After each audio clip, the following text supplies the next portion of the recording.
Merci pour la confiance renouvelée. Baïba Nandia, SML13 Télévision, chaîne excellence, paix, professionnalisme, et tout le monde du Tokotani, sous la libre débat.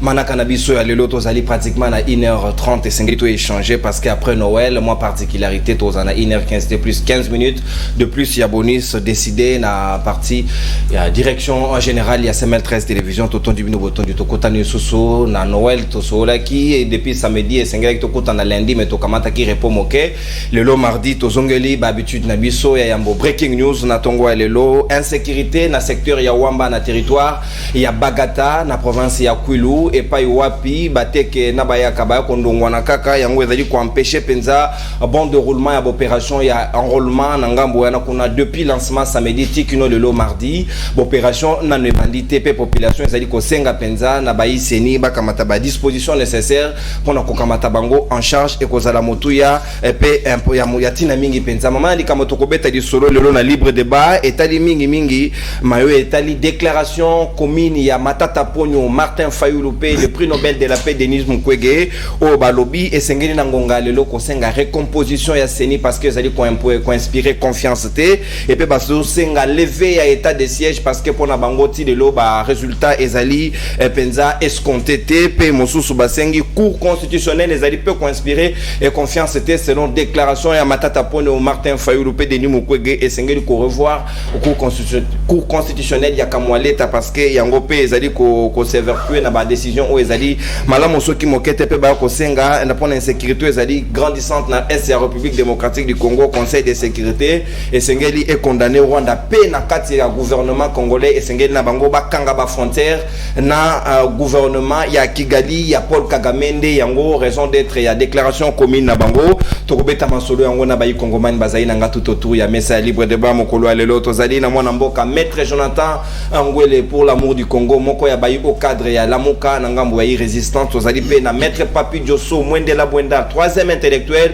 ya Kabe ya Kamwanga coordonnateur ya ESED pe prophète politique moko ya bayi au cadre ya Aldec ya mama Aldel Kayinda o ya Jomi na kacha union sacré ministre ya portefeuille tozali pe na mwana mboka Gabriel Mwanya maître Gabriel le communicateur volontaire ya chef de l'État Félix Antoine Tshisekedi Tshilombo pe tozali na Moudjadjing du peuple le procureur après le peuple Nico Faye Mbikaeli Nabisolongo pe Patrick Sahel Mpoe le patron et le parent de tous les indépendants ya République démocratique du Congo Nabisolongo tokosola mayi politique na bango bazami na ngai na mesa ya libre débat mokolo lelo tokofungola ba hostilité na Mwende la Bwenda troisième intellectuel ya Kabe ya Kamwanga maître Papi Diosso maloba ngambo yo 5 minutes au planté de corps na ngonga lelo Martin Fayulu Matata Ponyo Denis Mukwege coalition et Salemi balobi feni oyo ezali digne de confiance te maponami oto ko kende na précipitation et koki ko même désordre na mboka et sengeli ko revoir bature bazali na raison to pe bazali na tort na ngonga lelo a Papi Diosso troisième intellectuel.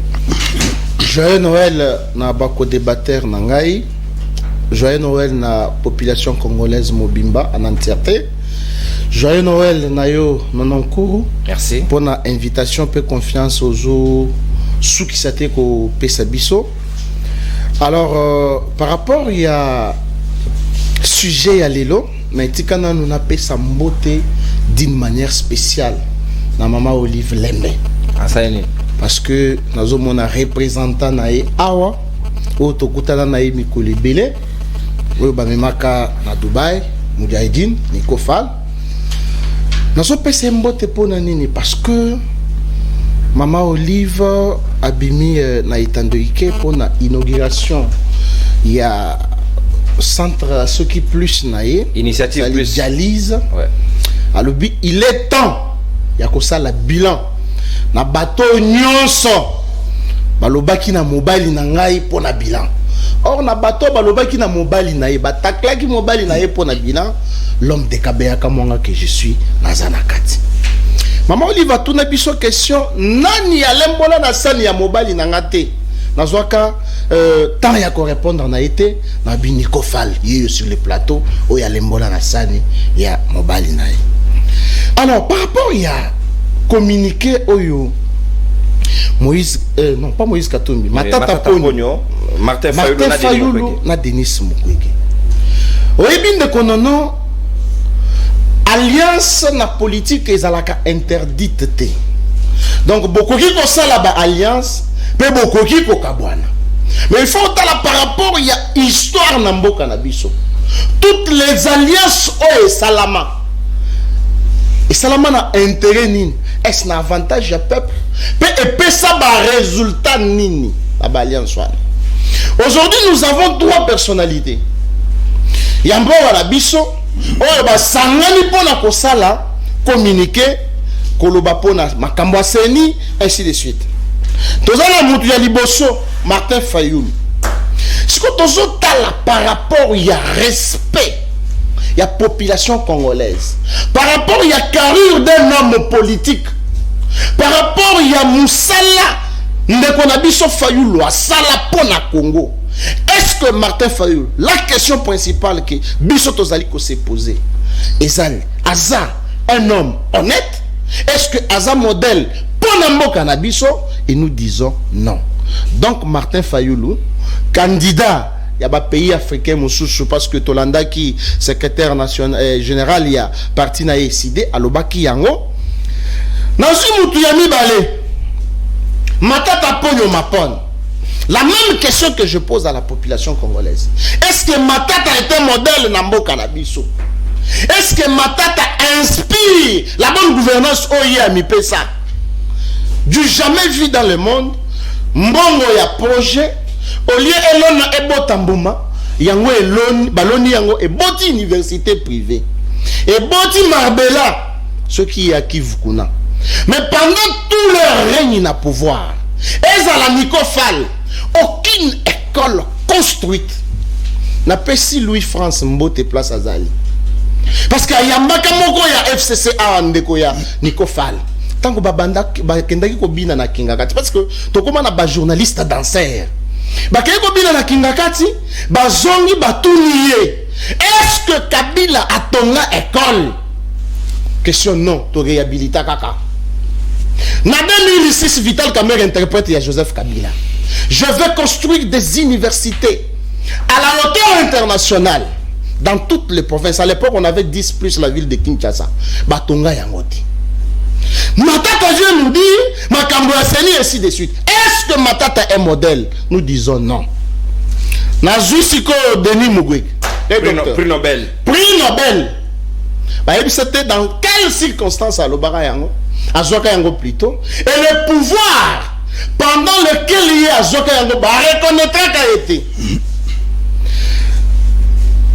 Denis Mukwege Azolinga a comme président, non pas à son propre vouloir, mais pas à petit éclaircissement à Tongo Alelo à lobby, il l'a dit en tant que société civile, personne ne peut lui dénier ses droits. C'est ça ce que j'ai dit. Nous connaissons les joueurs et leur jeu. Denis Mukwege Azoya n'a pouvoir, pas par sa propre volonté, mais parce que Bazo Tindika n'a pas impérialiste, yo kende aux à la candidat Nabiso. Est-ce que sur le plan politique aussi, la question qu'on se pose, Denis Mukwege a une expérience politique? Non. Est-ce que Denis Mukwege inspire la volonté de la population congolaise? Oui, dans le secteur naïe. Dans l'hôpital ya Panzi, bande konabiso na ba impérialiste ba kobomba. Ba MC Denis Mukwege yo ke biso tozo bomba mais yo bongiste la kabiso. C'est comme ça qu'au moins l'Union européenne va payer qui 20 millions de dollars dans les groupes armés en Rwanda. Denis Mukwege a quitté pour se plaindre que Mongo va payer ça va payer Mbongo Ebele. Est-ce que c'est comme ça qu'on va diriger un pays? Donc communiquer na bango yo tomoni conglomérat ya ba aventurier politique bato bazo inspiré. Donc je peux dire quoi, confiance ya peuple te ba sangani po ba se pelisa minoko na bango na bambongo oyo ba yiba ba détourna po na mboka oyo. Merci Mwendela Abwenda, troisième intellectuel des prophètes politiques, maître Jonathan Angwele Sika Nazali Oben Ngambo Nayo. Est-ce qu'il est normal Nangonga le processus électoral déjà amorcé Ezali Nanzela et bah processus nani opération d'enrôlement déjà depuis samedi Ezali effective dans quelques endroits aussi au bas relevé qu'Ezali Kotambola Mala Momingité. Est-ce qu'il est normal le lot bah refuter en bloc Nenge Martin Fayulu Sali Matata Ponona Denis Mukwege, n'est-ce pas, c'est bloquer la machine pour tant Congolais bah aux élections dans les délais tels qu'annoncé dans le calendrier ACN. Merci mingi mwana mboka nono pona lipaku yo pesinga ya kwa so le kolo lelo. Mbote mingi na ba kongomani ba ina jino monde bako partager plateau. Merci. Na boyi ba ve ya Josu pour fêter la guité na Congo. Na boyi yango. ozo yango que personne na présidence ou personne na assemblée provinciale l'assemblée nationale assemblée provinciale ba wela kiso so yo mona OK pe na limité au fukami ba bénir yo pe na ina ça va congolais so moyen za to bisa ba carte na so électeur ba carte papier ba pesa biso bon moi na ba carte papier ba pesa biso pande kunanga père pour toi na fils de l'onanga junior ba photo na biso en couleur mais ba jouer ba pesa biso wana ba photo eza en noir et blanc avec possibilité bunga après 3 heures archiviste local à l'Obaï déjà avec plusieurs exemples parce que mutuna na ngai ya balonga entre nanga père nanga fils na ndala compétent moko apesi ya papier na ba photo en couleur moko apesi ya carton na ba photo en noir et blanc wana élément ya liboso ya mibale bana makala bana selembao bana bumbu ba tu na tilo na tongo ba centre na bango za tilo na tongo ba tu na ba centre na bango mais sengeli ba ki opération ko dibe kaka 1 mois ce qui ba c'est ATT que ça compliqué o ba ki si bo longo ba lundi nyoso po seigneur no ça de chaque lundi donc à peu près 26 jours na ba dimanche a ozala te mais ba lundi nyoso no ça la te siko bana 3 communes na ba tu na ba centre na bango eza wapi donc lelo yo et mona ina polé que amateur ozo gérer première institution après la démocratie a kokati azo kokati otuni kambo ya déclaration communiqué derrière to bengango joshua ki na ba sens nyos akoti na ba sens kutu yo ego chaye moko en difficulté abeti so ba engagement nani na libota politique na respecter ba engagement ko ba na mboma tondolo tiko kita moko atombolo akoka na pour ça to yebi nani nda respecter ba engagement to be sur la signature route sur l'engagement lelo moko na droite engagé qui réforme et appelle à fonctionnaire malgré vent et marée à maintenant yango yo mona retraite signature na décret on est loin mais moko il a fallu de 2 heures seulement pour le battre signature on les a battu na retirer et puis ba ne ba ota papa retirer signature na et puis Josu peut communicateur na ota la que non retirer signature na on est les mails vous savez balé bilan ya moto rouge na mbuka tombolo et a ndenge moti matata pe na Félix Tshisekedi bana bilan moko te surtout que le premier ministre na moto ça pa passage na la présidence bilan ba ngwa ndenge moti na otango ba réalisation phare rouge wana a créé ba entreprise na ozolo mi balé ya transport moko e matapso du kolo moko ki tsapso na se Congo Airways na Transco mbuka tombola créé Trans Academy et tambola et on a parlé du peuple yo mona ngote Ivan to bête sur là ba ozo ça déjà grâce na ye maboko banque bunga na Congo maboko banque bunga na Congo je souffre quand même mon respect mon kekaka tout ce qu'on a communiqué il faut analyser. Tu dois réformer les biso cours constitutionnel. Constitution yango. Pesa nga disposition moko. Oyo zo pesa droit to installer cours constitutionnel 2 fois ni nane. Constitution yango. Mulumba lobaki abino bonoma na munoko ya mboka. Chingani. Mulumba lobaki yango. Chingani nena. Ndenge ba nomela ka. Je ne connais pas une disposition constitutionnelle qui vous permet d'installer la cour constitutionnelle 2 fois en une année. J'en connais pas. Tout évolué. Balobi ni kambo sécurité à mboka bo pesa ngo ba payate. Yo éviter que la kibumba et ça doit créer administration. Zone tampon. Mais ba tiena administration. Yo bien ngote. La sécurité fait partie de la souveraineté d'une nation. Tout évolué les sous. Tout lobi pour la biso. Likambo consensus pour la CENI faisons à table. Du moment où déjà l'opération est bandit maître. On a toqué les bosses tout aux ongles. Constitution et puis même loi électorale et lobby clair. Ba composante oh ba koya na contre opposition faut outana opposition. Parce que motuna na ngai nani a signé recommandation ya manara pour la CENI nani. To ya bitu nani nda signé yango.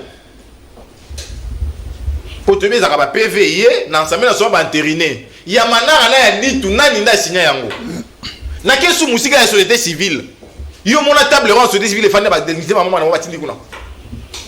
Et ça les marabongo. Mais na tour na bino mboka tombola s'imposer na dictature ba Mobutu sena ba na bango ba yaka nango. pour nous imposer biso au bino bolingi. Troisième point, nous aurons un prise belé. Balobi lelo, il faut non seulement to benga l'ambassadeur to benga, mais il faut to rompre définitivement la relation na Rwanda. Ndeko na ngorite qui consul le Rwanda ti dans la Congo. Bah fait même to kangana ba frontière plus grave. Hier muto yamba madame Louise Mouchoukia pour de jouer tant oya pour la francophonie. Rupture de la relation diplomatique, c'est ma bonne moté. Lettre d'accréditation à Karika comme ambassadeur a tout retiré en côté. Tu as vu, c'est un long territoire. Mais lettre d'accréditation de retirer en côté. Donc, de fait, Karika est toujours ambassadeur du Rwanda au Congo. Et ça, bon député, mais mauvais ministre était le tout homme, tu vas te dire. Pour lettre d'accréditation à Karika, tu les as vivre. La preuve, c'est que les consuls délivrent les visas pour le Rwanda aujourd'hui. Pas point on est pas point malonga boti ko nomi na mnoka mboka ndiko na ngai tozonga tobongisa ba pour na signer malonga. Merci. Bon na mboka na on va poursuite judiciaire pour pouvoir profiter. Merci beaucoup. On appelle deuxième volet to kozonga la peine totale la peine situation ya cour constitutionnelle madame Mopenza. Maître Gabriel Manyavana kozonga la Niko Faimika le procureur pour le peuple na Kamatio. Est-ce que il est normal yo zali communicateur volontaire et chef de l'état processus déjà zali lancé c'est ni yango batu bazali na confiance na yango te il y a quand même de quoi ya moto na moto ti ya mai na vino na e parce qu'il y a risque que l'élection est à contester avant même la publication. N'est-ce pas qu'il faut se ressaisir dans ngonga lelo. Merci naza kopesa mbote na bandeko nyonso toza na bango na plateau na tongo ya lelo et puis directement naza ko répondre na question na yo par rapport ya communiqué ya bandeko Matata Fayulu et Mukwege. Nga personnellement ndenge ndeko Jonathan oti koloba awa erreur na monaka epa ya bandeko Jonathan balingaka koloba eloko bayebi te nde erreur makasi yango wana eloko yango nini bayebi te azo défendre eloko oyo ayebi yango te nazo koma place azali mais na koloba nini eloko oyo ya déclaration ya bandeko oyo misatu je crois que mutu nyonso aza na droit à rêver. La République n'appartient pas à Mukwege ou à Matata ou à Fayulu seulement. Je crois que train ezonga kasimate des informations nazo pesa ndeko Matata, ndeko Fayulu na ndeko Mukwege que train ezonga kasimate. Très ako kende liboso pour l'intérêt général ya République démocratique du Congo. Ndeko Jonathan, nous sommes en politique. Et puis en République démocratique du Congo. Qu'on confondre, nous ne sommes pas au Bénin ici. Peut-être yoza ko kanisake toza ko préparer élection na Bénin, toza ko préparer élection na Congo. Élection toza ko sale la paix constitution oyo ya financier ya ndeko Nico Joseph Kabila atikela biso. Rien n'a été changé jusqu'à présent, nous sommes des ko salima. Nazo mona ndenge azako koloba pona ndeko Matata. Yo yebi ndeko Matata te, oyebi gouvernance ya Matata te. Parmi les gens qui ont pillé ce pays, Matata en fait partie pour ton information. Mais vous étiez avec Kabila à l'époque, bon dénonçant. Mais je l'ai dit. Je suis en train de dire. Dans la politique, nazo loba non. Parmi les gens qui ont pillé le pays, à génuer la République démocratique du Congo, Matata, parmi les 5 premiers. Après Ndeko Kabila, tout ça c'est Matata. Qu'est-ce que vous allez nous dire de Matata dans ce pays? Vous, en tant que jeune, vous êtes en train d'applaudir quelqu'un comme Matata. Yo yebi Matata wapi, na TV, na plateau. Nous les connaissons, moi je les connais. Même sur le plan géopolitique, je suis d'Imaniema. C'est mon frère. Ça, c'est un danger pour la République. Oh, Matata pour la danger pour la République. C'est un danger. Yo Congolais, yo jeunes. Pour Moutoua Sali, compagnie d'aviation. Soit-disant à Sali, selon yo à Sali. Mais moi, je te dis qu'il y a salité. C'est l'argent de la République démocratique du Congo. Mais il faut prendre l'initiative et le courage. Oui. Mais le lot limité, est-ce que c'est un bon à payer? Je m'excuse. Qu'on reproduire livre Oyo, et ça $100. pour livre ezala na maboko ya bato. Prix normal logique eza $100. Matata peut faire la reproduction de ces livres à $10 millions. C'est ça construit ou reconstruit pour votre information. Hein? Yo yebi Congo Airways, ce qui s'est passé là-bas.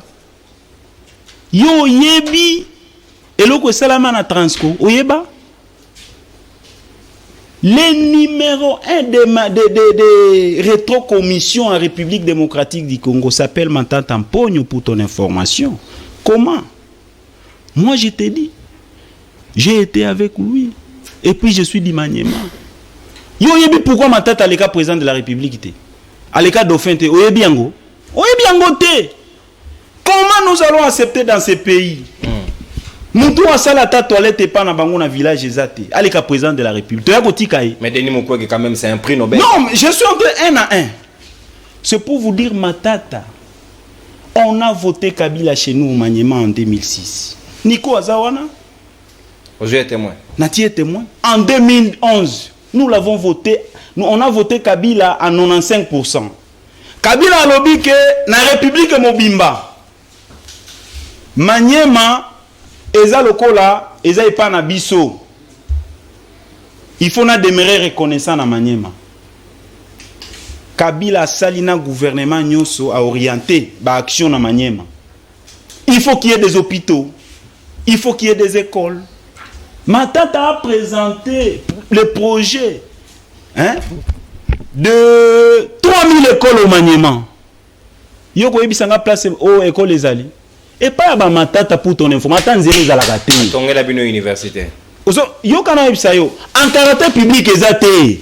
Nde naza ko ebiso na liboso eloko liboso yango wana. Parce que na mona nde ba manix bazo le kaleka. Oh non. Comment nous sommes jeunes? Parce que quelqu'un va te donner $500, vous vous permettez de dire ce qui ne pouvait pas se dire. Il n'y a pas de route. Nazo téléphone anga. Évoluer. Et pas à Matata ezaba o ba benga na Kibangula.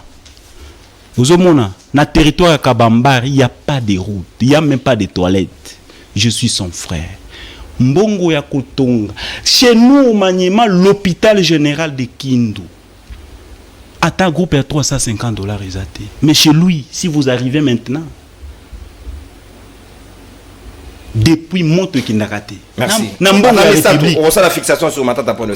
Ozomona. Alors, c'est pour vous dire que Matata eza orgueil azosa l'orgueil pour na mbongo aiba biso. Ça vous n'avez pas de preuves, il faut éviter. Non, je pèse les mots. Est-ce moi Nazana olingi ba preuve. Il est au niveau de la justice ou il n'est pas au niveau de la justice? Est-ce que bazo poursuivre pour Abukaki Liki? Bazo poursuivre pour na détournement, non? En un mot, le détournement, c'est du vol, non? Oui ou non? Ndeko Dioso. Quand on vous soupçonne de détournement, est-ce qui moibi, non?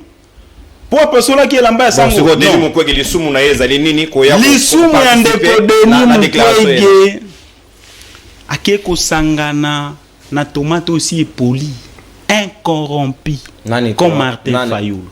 Fayoulou tomate pour là. Oui, incorrompu.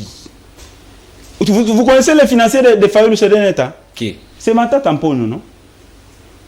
Matata Mponyo de financiers. Deneta pe Matata sali mna ni Fayoulou asali ba activité ta. Ngande nazo ebisa yo ke Kolanda Wandeko Jonathan son financier aujourd'hui s'appelle Matata Ndiaza financier à Fayoulou pour votre information. Moi je vous nanaka kolobandenge vous ne me verrez jamais place bazo tianga na Koli bakena na Dubaï ozomona na mbongo à l'état jamais na voyage akate. Moi je reste pour la République. Bon à l'état est dans la institution. Vous gérer bon à l'état dans. Vous comprenez? Ouais. Alors Sokozomona Bandeko Nico, Bazoya Kolobela Mboka Oyo, moi je croyais que je l'ai suivi à l'époque de Kabila. Azaki na kati ya résistance ya bien. Il a perdu la foi pour rien, pour des miettes. Je l'ai suivi à l'époque de Kabila. Ndepesa procureur. Na bando landa na RTG mingi. Mais qu'est-ce qui se passe? Vous allez gagner quoi? Ozolingao sauver nzoto memolimo na danger. Na kamwi na moni ndeko Niko yepe bazo kindekole ça est chicken et pas maman Olive. Mais mon frère, on peut quitter sa maison pour aller manger le chicken anani au truc ici à Dubaï, non? Alors c'est pour vous dire que Mukwege au moins ça va un peu, mais à Ponizela ya mabe accueilli kosangana na détourneur na corrompu. Bakosala processus c'est en cours. Mais c'est ni déjà quand vous avez des grands leaders comme ça, vous contester en haut. Il n'y a plus rien de contestation parce que le président de la CENI, depuis qu'il a été installé, ça fait très longtemps, en respectant des normes de la loi, de la République démocratique du Congo. Toké na cour constitutionnelle depuis très longtemps. Depuis très longtemps. Raison pour laquelle Toza n'a qu'à y enrôlement. Donc le processus c'est normal, pesa et légal. Donc Mutuna Mutaza na droit à rêver Matata. Azana droit à rêver Mukwege azana droit à rêver Martin Fayulu azana droit à rêver, mais ce qui est vrai que bazo luka élection et ça les maté, mais en 2023 en mois de décembre toko kende na élection ou à gagner ou à gagner te wana italien. Mais moi je vous préviens que les meilleurs vainqueurs à cause de la présent qui se dit Félix. Merci beaucoup. Ça c'est pour votre information. Gabriel. Donc on dialogue est au salle matin. Merci Gabriel. Dialogue pour nani. Communicateur volontaire, il y a président de la République Félix Antoine Tshisekedi Tshilombo, le Mojading du peuple, le rappel national. Est-ce que combat il y a Martin Fayulu, Denis Mukwege, Lelo, Namata Taponyo, et Zali combat d'arrière-garde. Du moment où tu as vu déjà que le train est en marche, et le bas Gabriel, très on a rassimate. Et ça combat perdu d'avance. Merci beaucoup, estimé Nono. La PSP Bandeko. Rappel national d'abord. Le dernier tour, on a dit qu'on débattre en haut, dans le plateau, la PSP mes meilleurs vœux. Merci. Présenté par meilleurs vœux, dans le téléspectateur, il y a 5013 en général, dans le libre débat en particulier. Mais, dès qu'il y a un bon exemple, na kokiko l'exatin et belete, peuple Oyangai, ayabaki, le lot Tsikali na 350 jours pour na mandat Oyo et Sila. Tolobi 358 jours. Naba o bali kokamba, bachana mutu, eza mandat, eza carrière te. Il faut qu'on finance l'élection pour rythme oyo tosito mesanango ya élection et salema. Toali na 1027 jours banda baloba na biso Covid commerce, malgré que plus de 350 millions de dollars ya Banque mondiale et ya ba oyo basa na équipe à riposte à Covid bazali kofuta mate mbongo wana régime ya Maïgod na ya Ram elia yango. Toali na 617 jours bandane de Michel Akuma mokonzi gouvernement Congo Kinshasa. Toali na 197 jours banda bunangana ngai kinda. Bunangana oyo ba mobutiste na bana bango bakutaka. Nazali kotuna ba défenseur ya bato ba mi benga bango moko ba miyibi parce que José Mpanda loba que non toali ba miyibi. C'est-à-dire ceux qui peuvent défendre miyibi écoute aux mandatés. Vous comme chose ba mi bengi ba nini ba volontaire. Dis-moi que tu fréquentes. Ba volontaire ya miyibi azanani. Miyibi. Ceux qui azalaki avocat j'aurais compris. Avocat ou l'inconsulte pas péché. Mais il y a un volontaire. C'est-à-dire azapé auto-recruté. Alors Toali na 154 jours banda ndeko Jimmy prisonnier politique ya régime alina prison ya Selembao. Prosito kozela motupe azala fixé. Naoki makambu awa je m'attendais que tout ça débat kaka ya mboka. Les lobaloti balobi et ndenge pour na plateau tolo. Aussi la PP tous op gaz. Mais gaz, bazoaka, na de l'aigle T. Recadré, il y a Volacalipolo. Moi, je suis l'avion furtif.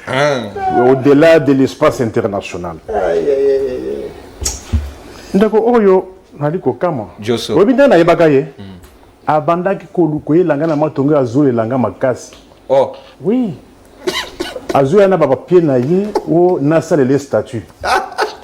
Osungaye melela romengra. Voici le cas dans lequel je l'ai connu. Mais bata comment on a été? Oh, mais je vous dis. Troisième intellectuel à Gabia. Je vous dis non. Mais il y a pas la zone dans ma tongue. C'est pas possible ça. Mais il m'a pas été. Un jour on a beaucoup moi. le petit ba petit on est pas banane nguluma hein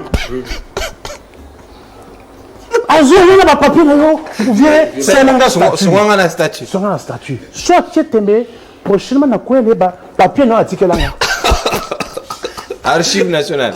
Non, mais oui, Lélo, vous racontez peut-être, moi je suis fier. Que, oui, pour Babengayo. De se faire consulter la première dame à Kala. Non, écoutez, Ngana Zaka passe la télémaka. Des gens viennent me écouter. Mais oui, Babi Bengi, volontaire. Est-ce que moi je suis volontaire? Vous avez été contacté. Mais il y a moins. En plus, des alliés Nambongo, il y a Ram na maïgorité. Est-ce que Yangopo, Toké, Dubaï, Yaoundé, ça dit que non, Bunanga Nekende. Yaoundé, ça dit que le massacre continue. Routouré Kende. Quel rapport il y a entre vie privée Nabiso, Nabato, gestion, gestion Yamboka, Nambongo ya Congolais. Et ça, Mbongo ya Marabé, on est tout à fait na Marabélate. Il y a Ram na maïgorité. Quel rapport y a-t-il? Il y a des sali que les policiers vont foutre à mater, ils sont tenus. Ça, c'est privé. Nous sommes des privés. Neyo, Ngaï, Jonathan, Ndeko, nous sommes des privés. Au livre même, c'est une privée.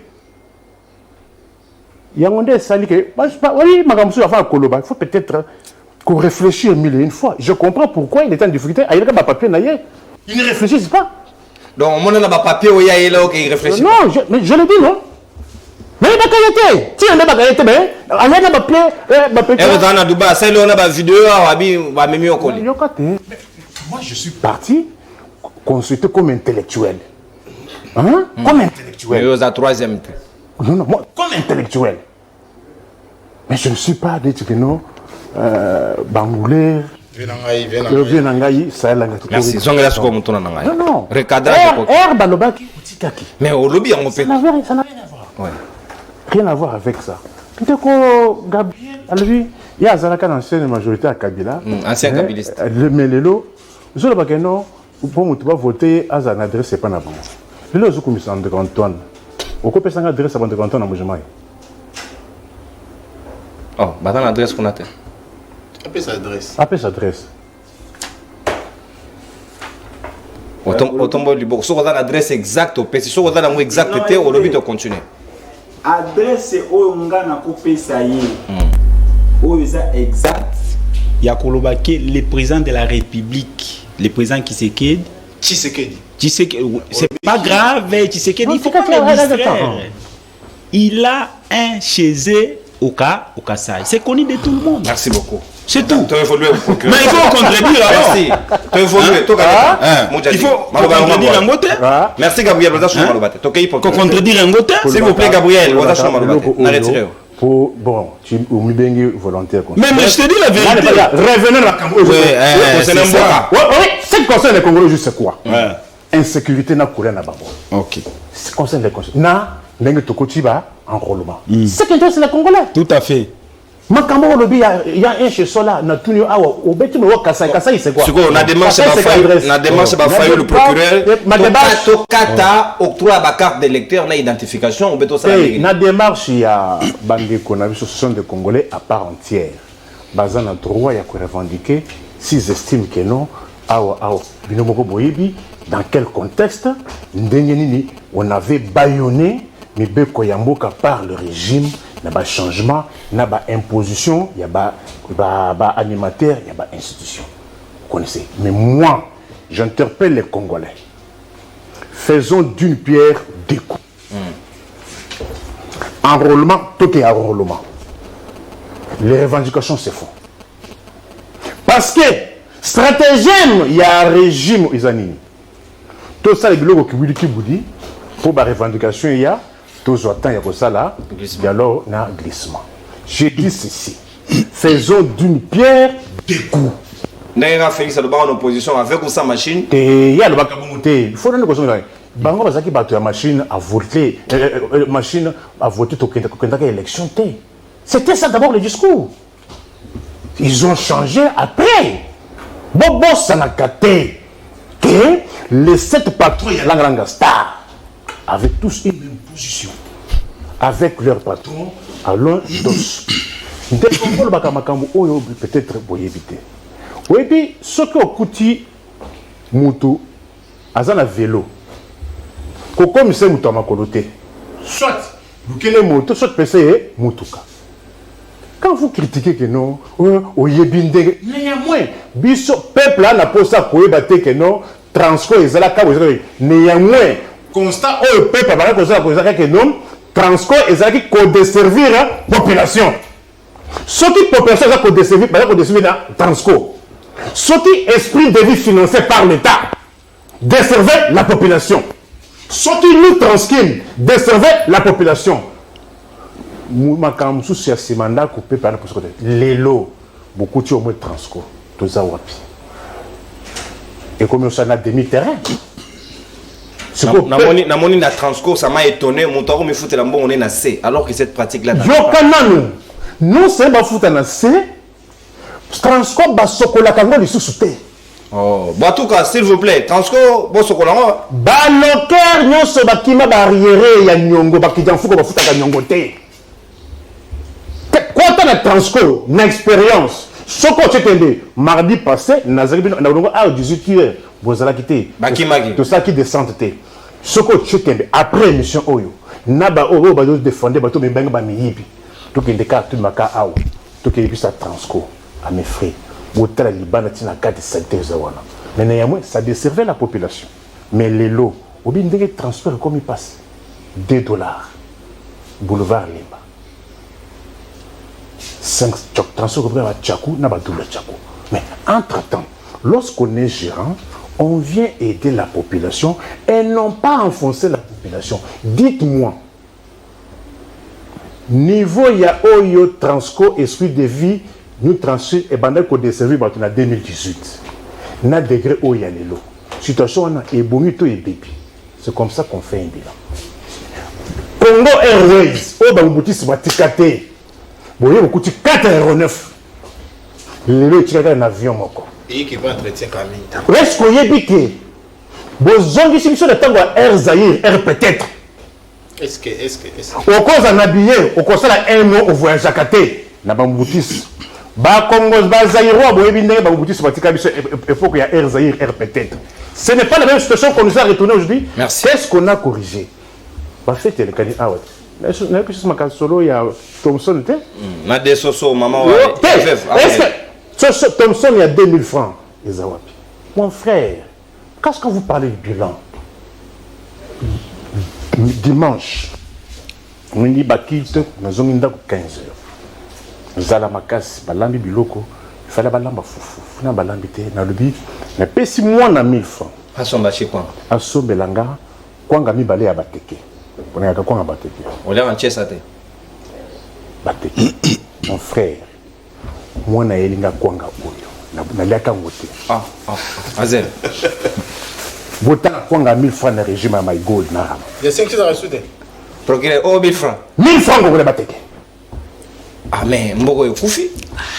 Vota la kwanga ba meme na boyi kolia. Na lui, il faut nommer mayango. Na step na sokole na lui et za sobe na rêver. Kwango 1000 francs bateke.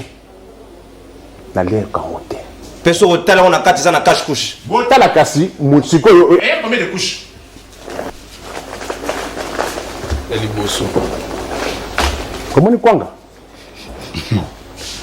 C'est pas croyable. Kabila tofinga Kabila tiki kwanga au mi balé 500 francs, 250 francs. Mais le commis 1000 francs. Toyiko sani.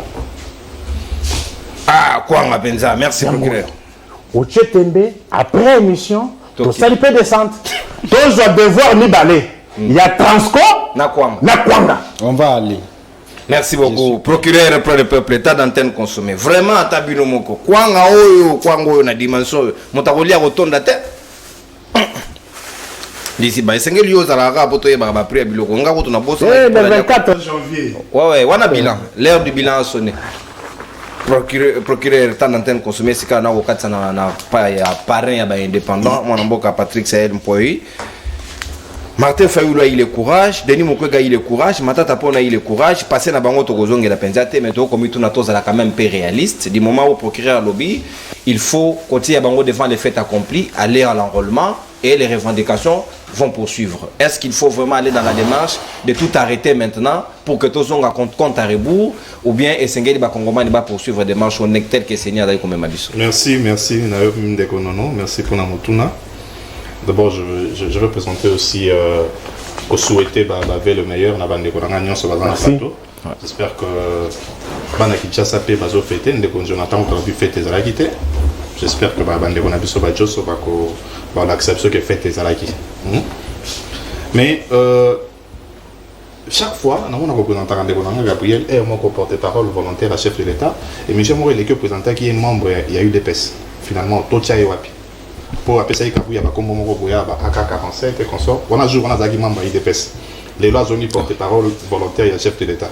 Bon, surtout, tout le monde a l'IDPS, 4 l'IDPS. On a pour nous déconner là, c'est vers Aldec. Mais lui, quand il vient comme ça, il faut quand même tout situer, bien.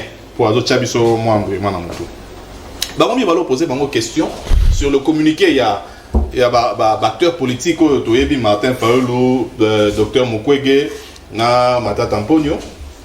Au lieu de répondre à Motuna, ils sont plus allés dans les fixations. C'est ça le problème. C'est-à-dire que question il y a un bâti qui a mis ça. Mais nous avons fixation Matata, Mukwege, papa. Revenons un peu. Tout fait. Les bandits n'étaient sur le journaliste à l'Obaki. Na Kwamut, enrôlement dans les bandits. Parce que dans le secteur, il y a Wamba, na Bagata. Il y a Teke, na Yakawa. Or, Moutoupa qui est voté, il faut dans la carte d'électeur. Carte d'électeur, on est pas en enrôlement. Ndeko Jonathan et Bissi Bino, chaque lundi, c'est ni à Osalate. C'est ceux qui journée n'a pose ceux qui sont. Il y a évaluation, il y a chaque opération. La Tangi Tribune, il y a M. Corneille Nanga.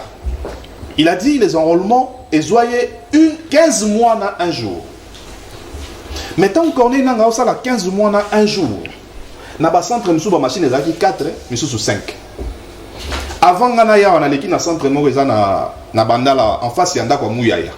Patrick Muyaya. École moko ezawana centre ezaka na machine moko. Et puis école wana bazozo batu na katité, bazo enrôler batu libanda, c'est-à-dire école a une responsabilité. Bacheli bango kiti na bango libanda, batu bazo s'enrôler libanda. Je dis ici, batu bazo na bandal ba vérifier. Liboso en face en diagonale nanda kwa Patrick. Non loin à la pharmacie. Sikoyo. Eza na centre moko boye na monga fula na Liolo, école pe lisusu. Le 24 basala kité. Batu baza censé à gérer ba machine, ba yebi gestion machine té. Bakoki na moko manipuler machine wana té. Enrôlement le 24 salamagité. Le 25 enrôlement au salamana centre wana partir à 16h. En un mois. Si vous avez un mois, tout le monde dans 4 jours, il y a 4 lundis, où il y a l'évaluation. Tout le monde a 26 jours. Si vous avez 26 jours, on a tout le monde 4 jours, il y a l'élo. C'est-à-dire que Batouana, et l'eau qui passe dans 15 mois, dans un jour, ça la monte désormais en 22 jours. Avec une seule machine. Est-ce que quand il m'a dit que l'élection, vous avez vraiment que vous avez monté, vous avez préparé le Romusus. Arrêtez de faire des fixations sur les gens. Tout ça, la photo de Komoro Boya le 24. Le 24, à qui qu'on s'enrôler? À s'enrôler le 24 décembre. Mais quand les jours, elle va prendre et bien le 3 janvier. Va projeter dans l'avenir. C'est-à-dire qu'on s'enrôler le 24 décembre. Mais quand le temps est bien, et bien le 3 janvier. Est-ce que Makambo Baba, acteur politique, on a mis ça tout le lobby? Est-ce vrai ou faux? Est-ce que Bazatan a minimum, il y a raison? Bazatan a 15% raison. N'est-ce pas vendre à Boyer? Bon, les lots Babé, porte-parole, il y a chef de l'État volontaire. Porte-parole, il y a volontaire, il y a chef de l'État au lobby. Tout le monde a le droit de rêver. Est-ce que là, ils ont rêvé ou c'est des faits avérés? Je posé une question, cher porte-parole, à chef de l'État. Narouchou va quitter l'électorat comme. C'est-à-dire, nous sommes partis pour que Rouchou va voter les sous-soutés. Nous sommes partis pour que Bandeko Bazana Kwamut va voter. Il reste 22 jours, frère. Et il 22 jours. Pour processus est si là. Processus où ils ont 15 mois na ère nanga senior, na ère nanga junior ils ont 1 mois parce que vous l'avez vendu comme quelqu'un qui maîtrise les choses. Mais ce qu'on sur terrain, c'est que yemo fata mo na centre nyoso abanda ko enrôler bato pour bato ya tena ba centre ba ko gâter bumbu va voter té c'est dire que tout ça élection c'est na bumbu pe alors que sengela ki bango baza na maîtrise extrême parce que tant na bango za record na za posa na tune na makala pe gereza lo kwa mutu pour ba centre ezate bureau de vote ata moko efungwami te depuis le 24 tina nde to sola ba bureau de vote mususu batiaki bato bakomi boye moto azate bureau ezate bon ba bureau achelaki biso tina ba hôpitaux et il paraît que école eza en face ya muya ya na boye bayokani ndete ça dit que bon bayaki ba réquisitionner ba kanisa ça ma système de réquisition ba réquisitionner ka école au nom de l'état ndoka te ba sololaka ba sololaki bien te na mbongo ba pesa ka muke école ba pesa te école école alobi bosa makamna bino libanda ndenge na osola bato bazo s'enrôler libanda na se moi école pe porte za kufungwa mais bala ça va que non tu peux ko kota na salle de classe moko mais bo kota te insolvabilité. Frère, ne venez pas, parce qu'au nom de je ne sais pas quoi, je ne sais pas, vous défendre les nini, vous défendre un indéfendable, et l'autre est indéfendable, et l'autre vous défendre en moi. Et son mon nana. Non, mais mon alem basiko. N'alem besoin de basante, nous avons 6 machines na era nanga. Les autres sont 2 machines. Machine moko zo saate. Côté mususu, ba machine na sala na groupe yete. Na Kinshasa. Mais si à Kinshasa on peut avoir ce genre de problème, donc je vous pose la question, na bandu nous andeni. Si on a Kinshasa ba centre mususu groupe électrogène est comaté. Yebisanga na bomba ezandeni. Pour toke na est était pour le fixation na bato à est.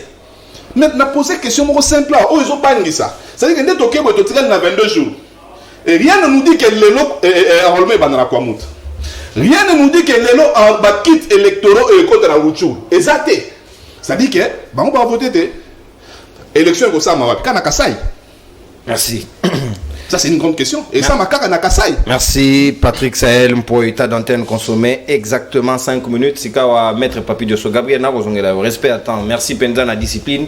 Ozali ko rené na message soki moninga zaina maloma. Yebi que deuxième prise à parole des un peu de turbulence et sengeli ko respecter ta d'antenne ya moninga soka ko loba beaucoup de tolérance et sengeli ko mana lokasa na yo. Maître Papi Diosso na deuxième dimension kaka na kati ya lokasa ya bayi matata pono Martin Fayulu pe Denis Mukwege balobi et sengeli ko fermer ba frontière na Rwanda na Kigali parce que manière au régime Kinshasa ezali ko salema et ko sala ba d'accord na yangote en même temps force ya EAC et créer déjà zone tampon na Kibumba bazali ko co-gérer partie à localité à territoire national on dirait que Zaki bien s'en mettre. Comment vous acceptez ça? Est-ce que bazali peine a raison et même la dimension wana territoire national comme co-gérer entre une force étrangère c'est quand même quelque chose de dangereux. Merci beaucoup Ndekonono, je me sens très à l'aise dans ma peau. Mais oyebi balobaka soki omoni moto mosusu na pasi fo tikai. Oh, bonne Nico falsi ce plateau à lobby ayebi Papi Diosso te pe asalelanga statut. Oyaka.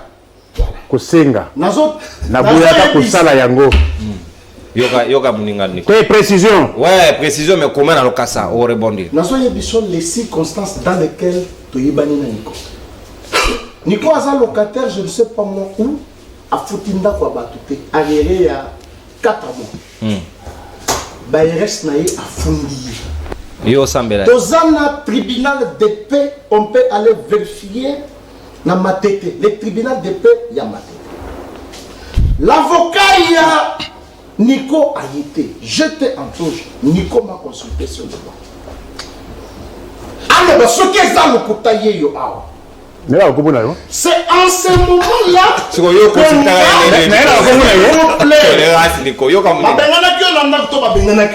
ça la question.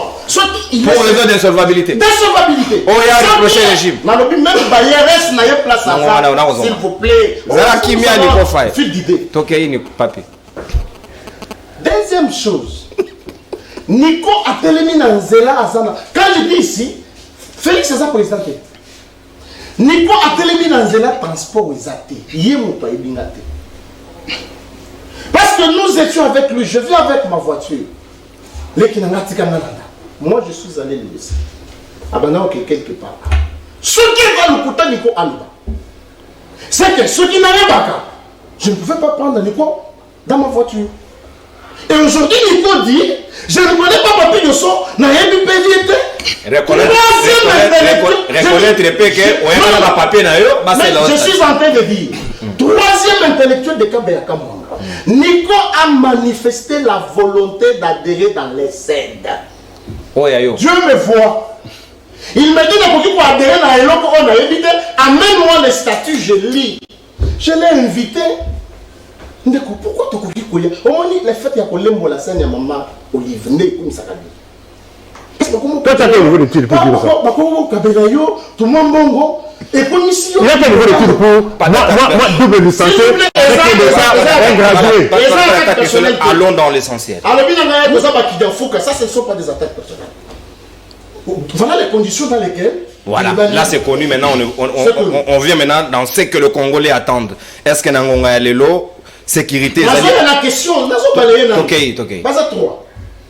À tout le monde, on a adresse. Et Félix Tshisekedi. Mais moi je vais répondre, mais après ça m'appelle adresse à Joseph Kabila tant qu'il a pouvoir. Balagana Manono. Ah. Et Félix Tshisekedi est pas dans le embouchement. Rond-point moi Loussa. Commune de Djoma. Avenir depuis Naoutikona depuis Kalanabosa. Quel est là? Papa, il y a un peu d'avenir. Il y a un peu de boy. Non, il y a un peu d'avenir. Mais c'est quoi ça? Je donne la baisse pour regarder mon père. Ok, évolue. Tu évolues. Je reviens. Na Kabeyaka Mwanga avenir Inga. Non, le du marché de Kabeyaka Mwanga.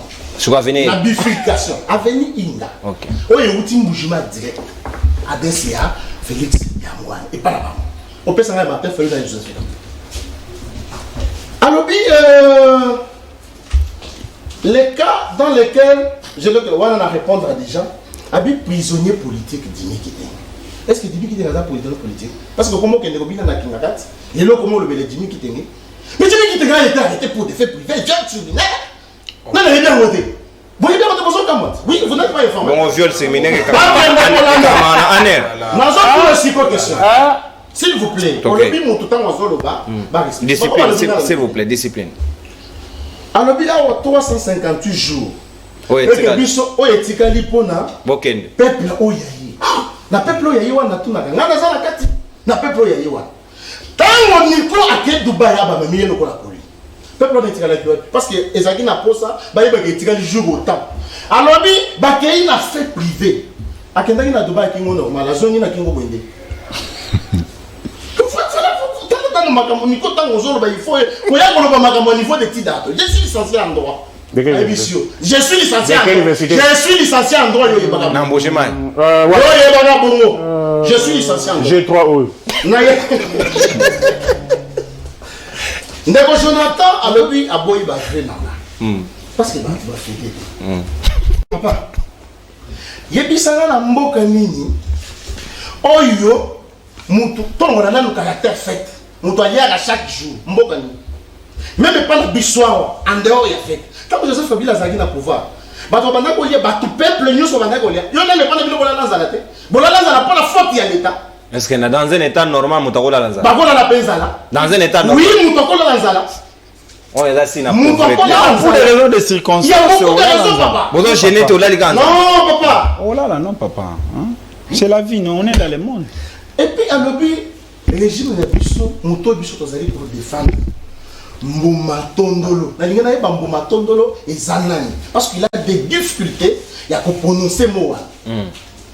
Tant qu'on peut se maloba, aïe, c'est Bissot Mbouma Tondolo et Zanani, on Bissot pour se défendre. Parce que moi, dans une vision, il y a. Bon, les noms des gens sont connus. Mbouma et Zanani. Nous avons soutenu la vision du chef de l'État Félix Tshisekedi.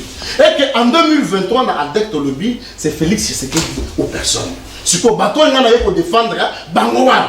Pour la commis Awa. Jonathan Ebisanga, Moumatondolo et Zanen. Naye et pas ya Patrick Sayer. Patrick Sayer au bateau, le bio présenté à Lokola. Le patron y a pas indépendant. Parrain. Les parrains. Combien d'indépendants les gars ont y a parrain? Parce que je n'ai pas télé beaucoup maman Olive ou Joseph Kabila, je les respecte. Je n'ai pas conviction là-bas. Alors le problème il y a 4. Basali on a décembre et bini en janvier comme une roi prophétie ndeko na ngai la façon oyo zolobela eza lokola ozo attribuer biso seni que seni eza ya biso non. La CENI est une institution d'appui à la démocratie. Je n'ai jamais vu dans le monde entier une organisation parfaite. Parce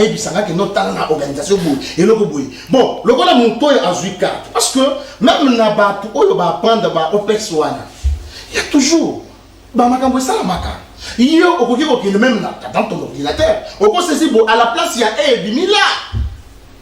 Est-ce que pour Nawana, il faut les gars la TV, tout le bac, voilà, carte bibliothèque. Non, ce sont des erreurs qui arrivent dans l'administration. Les aléas techniques. Et ça, aléas techniques, on ne peut pas prendre ça, qu'on brandit, il y a la carte boye boye. Jonathan, le gars, il y a une machine, oh, ils ont dit, c'est biso coulé. Papa, depuis le président, nous sommes assigné dans les gars. Parce que la gars critiqué. Les gens, on les a défendre. Ah, non, ça a critiqué, bah, marcher, salama. Ce qui photo papa même dans téléphone na biso a ozolingo kanga photo boye au moins n'apparaît pas par exemple le contre-jour photo mouindou boye boye ce qui y a des machines qui ont posé des problèmes et bien sa photo mouindou où est le problème. Merci Zongas comme tourne en insécurité grandissante dans la partie orientale n'est-ce pas qu'ils ont raison il y a dénoncer le Cambouan Bazana bango a raison il y a dénoncer mais nazala bango d'accord tel à point au balobi que ba longola état de siège. Ceux qui vraiment kokanga ba frontière. Là j'adore assez. Bomi Naratuna Kishishi plus de 131 massacres sous l'état de siège. Il faut qu'on continue là. Kokanga ba frontière. J'adore cette initiative. Kokanga ba frontière ça bien parce que bango ba yibika ba makanisa biso otolo bakaloba. Je ne suis pas dans l'union sacrée pour na beka na boko na bina na lokola niko. Au moment où on n'a pas été au moninga na bandi ko bila ba pesa na biso ma mongo transport. Jamais tu ne me verras pas. Au moment où on a donc nous sommes dans l'union sacrée. Bon, on va dans l'église. Alléluia, amen. Mais nous critiquons. Tout le monde dit que non, et il faut que le président de la République ait la place pour ça la boue. Tout ça, la démocratie, il y a pour émettre un avis. Ce qui va nous dire, sur Fayoulou, Matata, détourneur, Denis Mukwege, il faut former des frontières. Parce que sécurité, c'est pour la vie. Mais seulement ces idées-là ne viennent pas de cette idée plutôt. Et ça, l'idée n'a plus autre chaque jour dans le plateau à Bango Bazui, comme ici à Moya Baron. Donc, fermer les frontières, ce n'est pas un problème. On adhère à cette idée, mais seulement la levée d'état de siège, on a tout boy catégoriquement. Merci. Et puis, bazo sursauter pour désorienter le déroulement du processus électoral. Moi, je dis que parce que Fayoulou n'a l'andier. Alors que ceux qui peuplent la lobby s'est retiré, s'est retiré. Or, parti dans les salariés qui déjà qu'on va ponier le la candidat et que nous soyez, il faut s'adhérer à Oya Bango. Voilà Fayoul aujourd'hui, à ça la alliance dans Bandegomi Balo, c'est que à comprendre que Bango tout droit, il n'y a pas un candidat favorable qui a un point. Merci. Donc voilà Félix Tshisekedi en 2023. Merci Mwendela Bwenda ta d'antenne consommée na sepedi baninga ba yokio yo pe esengelo yo kabango ti en ozongela on a 10 secondes ya conclusion, c'est ça l'harmonie mais surtout pas d'attaque personnelle parce que les débats doivent rester à la hauteur, carton jaune, carton rouge et zali pour nous sanctionner ba kaya ba vu ce que zali. Moi namboka maître Jonathan sikawa état de siège ngo oyo ba bomina kishishi. Tu vas confier belé sous l'état de siège. On a récupéré, on a conquis les territoires par les terroristes sous l'état de siège. Devons-nous toujours continuer avec cet état de siège au moins à la limite et là qui si bas limite nango au lieu des capacités. Merci mon amboka nono. Et ils ont la sengo mingi ko salaba débat na ba chercheur d'emploi. Chercheur d'emploi. Chercheur d'emploi. Pambate ils ont poto débattre débat ko décider ba lokaba zoya ba PCP bonga. Contexte, il y a des débat qui structuré. Il y a qui un sujet moko ndeto abordaki. Mais je suis surpris moi. Il y a koyoka un ancien rebelle. Quelqu'un qui porte avec sa conscience les morts de personnes. Les lots à le bagage sous Kabilis tete. Ce monsieur, nous avons des... Ancien rebelle. C'est un ancien rebelle. Azan Abisso. Oui, c'est un ancien rebelle. Gabriel Moine. Oui, c'est un ancien Un ancien Kadogo. Je t'ai dit, moi j'assume mes mots, c'est un ancien rebelle. Donc, tu sais qu'il y a un communicateur.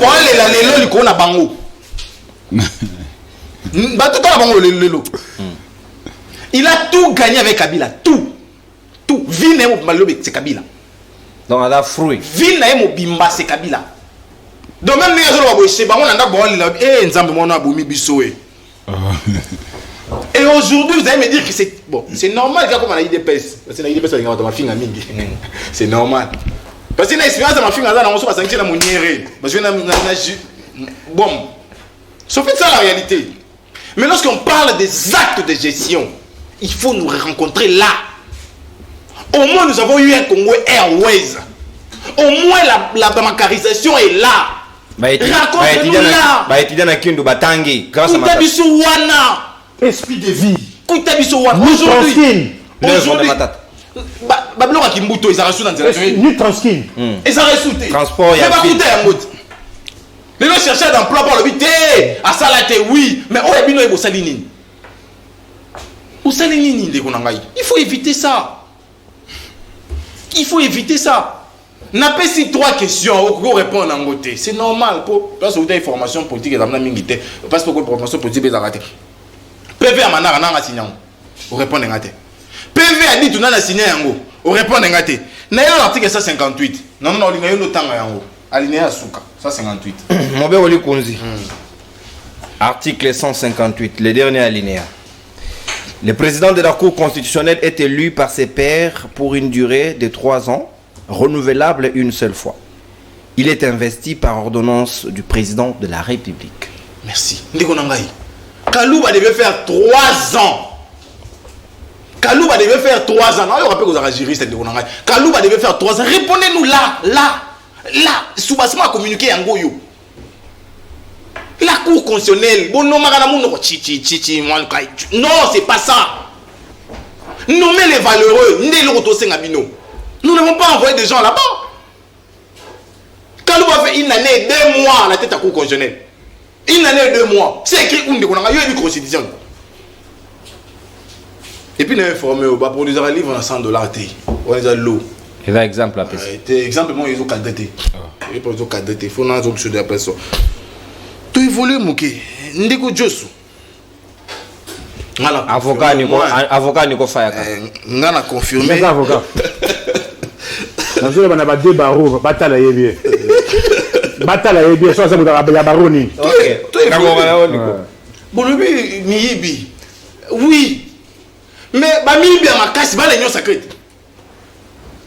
57 millions d'habits à 100 jours. Et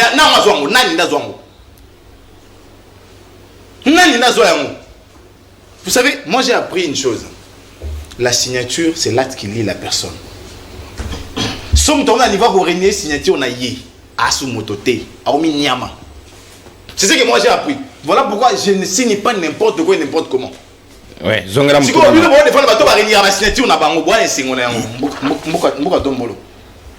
Si on fait ça la réalité. On a eu pesa combo ya nani on. Té kena ban sans était nyon sur mboka tombolo. On comprend. Donc il voulait ndeko nangai. Les lots obété sur la sécurité. Bakanga ba frontière, mais en même temps l'état de siège est là pour quelle efficacité et quel bilan. Avant on a mis sur la carte d'électeur. Ndiko Josu. Na mabe na ye o nga na combattant makasi. Après ça n'a jamais photo en noir et blanc. Nanga père.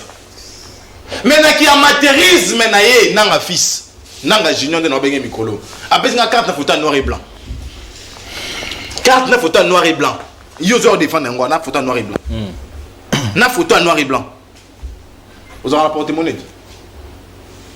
Est-ce que vous avez la carte d'un porte-monnaie au bimisa? Photo n'est pas au Tiganani.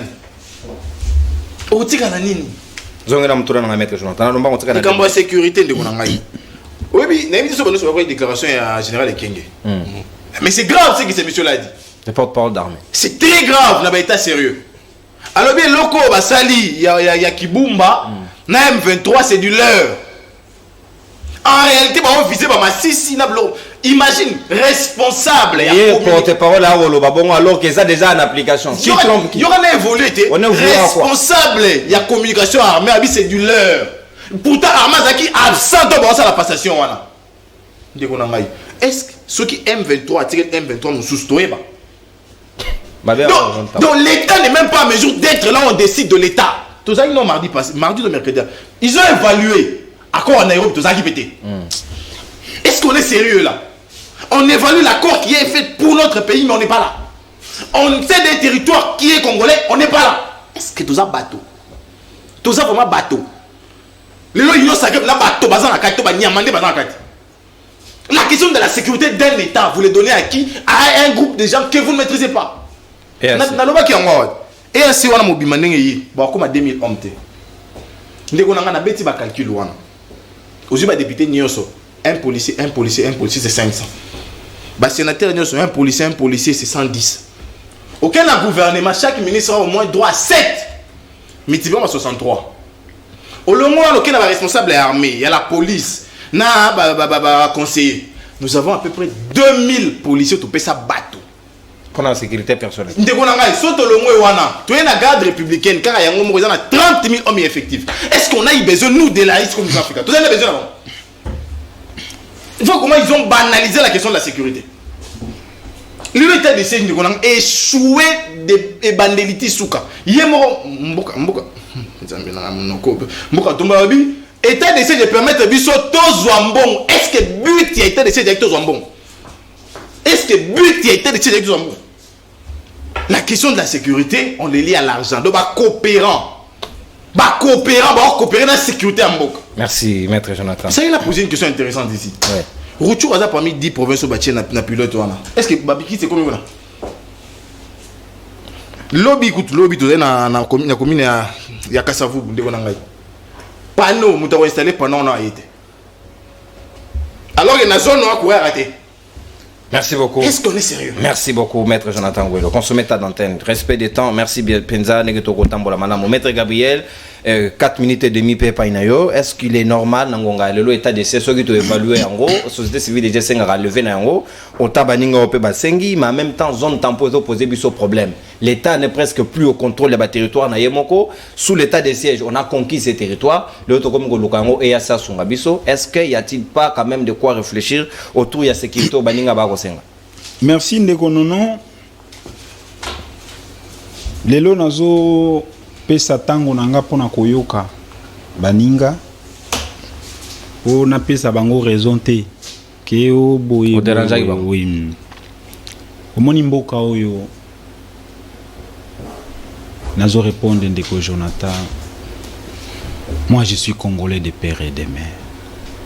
Je suis pas un fraudeur. Naza congolais à solo. Je suis Mourega de Pangui, ma mère est Koussou de Kibombo. Olinga Kotanga, il faut se référer. Ça c'est au Maniema. Ok. Ok, merci. C'est pour te dire que nga naza na makila ya ba congolais à solo. Pour ton information, je ne suis pas à l'union sacrée, moi Gabriel Moigna, pour l'argent ni pour des postes. Pour la valeur nanga, nami pesaka respect ma casse. Je peux être le tout premier jeune à ta président de la République, ce qui a nommé dans désordre, ou bien ministre a nommé, ce qui n'a monique intérêt à Bakongoma, moi je vais démissionner, pour ton information. Et puis, depuis le président qui s'est d'être au pouvoir depuis Kabila, aucun ministre, personne pour votre information. Donc je ne suis pas chômeur. Avant tout, je suis avocat. Je ne suis pas chômeur, je suis dans beaucoup pour votre information. Mais là, nous défendons la patrie. Là, nous défendons les régimes dans les beaux sens. Ce qui est salami na koloba. Ce qui est malamu salami na koloba. État de siège, fleur. Le problème c'est quoi, Ndeko Niko, Ndeko Jonathan? Si réellement vous êtes des Congolais, Boninga Bobanda qu'on vouloir féliciter. Pour votre information, le problème est simple. En tant qu'intellectuel pour comprendre. Ce qu'on s'est référé à Congo, il y a 2003, 2004, après transition CAC, après première élection, infiltration partout au Congo, insécurité partout. Non, nous avons dit non. Vous avez placé un don, vous avez une banque. Oh, mais je suis en train de te répondre. Tolérance, maître Jonathan. Vous avez protection. Vous comprendre? C'est pour te dire quoi, en tant que Congolais, nous sommes appelés à aménager des efforts pour insécurité et si la namboka na biso mais mutu aye na insécurité na mboka na yo. Moi je crois à vous que vous êtes Congolais comme moi, mais mutu abungi makasi ndende koniko. Il n'a qu'à poser la question à Kabila. Non, j'ai commencé par toi. Vous avez dit ah, Nazaki Naye. Ok, n'a répondu sur le. Ok, j'étais avec Kabila. Kabila nous a aveuglés. Il nous a imposé. Lequel de Kabila? Les deux Kabila. Non, j'ai dit, j'ai pas de Joseph, non? J'ai pas de Joseph. C'est Kabila qui avait la signature dénommée des généraux. Rwandais. Rwandais nini?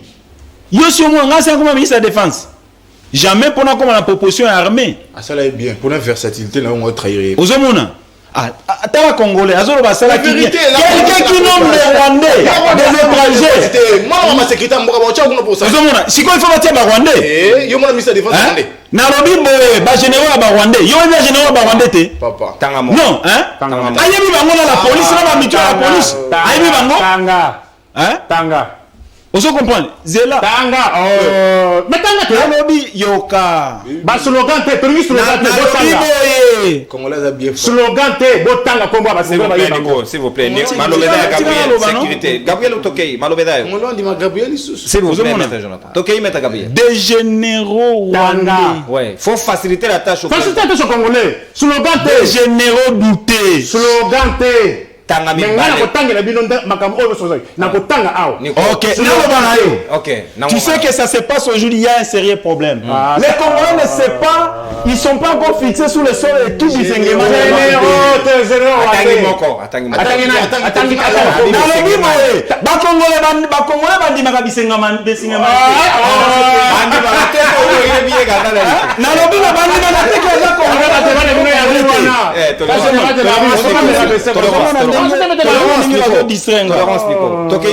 Je vous dis, mais je m'assume. Assumez qu'il y aura des moments où je vais vous amener. Il y aura des moments où Nakoya n'a pas liste. Moment futurologue. C'est pour vous dire quoi? Kabila nous a amené des Rwandais. Mais besoin de distinguer. Tu ne fais pas de temps. On a pas slogan. Alors c'est pour vous dire ceci. Nous sommes pour la sécurité de notre pays avec le président Tshisekedi. État de siège. Et l'Okoyo est récissé à 100% exact. Mais moi je crois à notre armée que l'armée est ça là, est important. Pour nous sécuriser la population na biso. Il faut boyeba. Mais les Camboniens sont tous à vivre les problèmes. Et à Mobali, il y a grande sœur, il y a Ndekoniko. Mobali, grande sœur Niko. C'est Madame Olive. Et bon, la grande sœur Niko. Ex-patron na yo. Moto la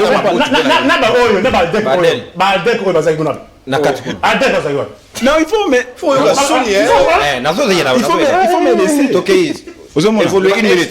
une minute, s'il vous plaît, maître Jonathan. Ex-patron. Ok, Gabriel, une minute. Mais est-ce que ça c'est un problème? Mais il faut dire ça. Mais les gens qui étaient avec Mobutu, ils sont avec Tshisekedi aujourd'hui, ils sont avec Kabila. Hein? Est-ce que ça c'est un problème? Une minute, maître Gabriel. C'est pas un problème? État de siège Tikali, zone tampon Tikali, insécurité, baninga ba redécrire. Insécurité, oyo batu mutuloko la ndeko matata. Azan a droit à koloba pour la sécurité en tant que Congolais. Je reconnais qu'il est Congolais. Mais mutuloko la matata, il est le maître de l'insécurité. Comment ça? Pourquoi? Matata n'a jamais pris les armes. Un Matata qui nous a vendu, qui a vendu notre territoire. À qui? Oui ou non? À qui? Les dossiers Minembwe. Qui a signé le décret? Oui. Nani a signé le dossier Minembwe et ça décret à Minembwe. Oh. Voilà bloqué les bandes. Tolérance.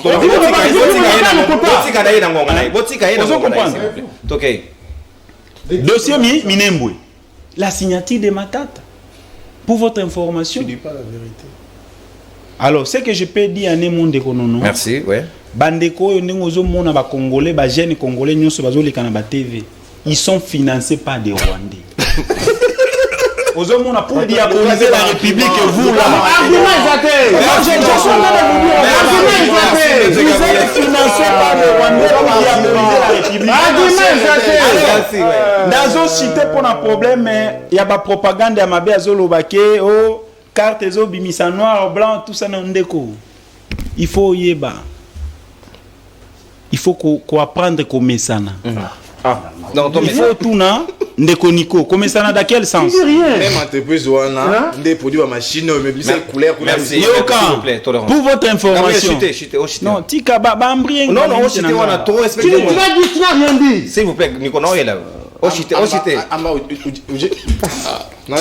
Nalobi. Omoni diabolisation nyonso bazo sala. Processus na niveau ya seni ezako kende malamu. OK. Ba centre nyonso ba machine ekokoma enrôlement ekolekama. Mais ekokoma non? Futurologue. Parce que bana ozala. Et l'état passe. Merci beaucoup.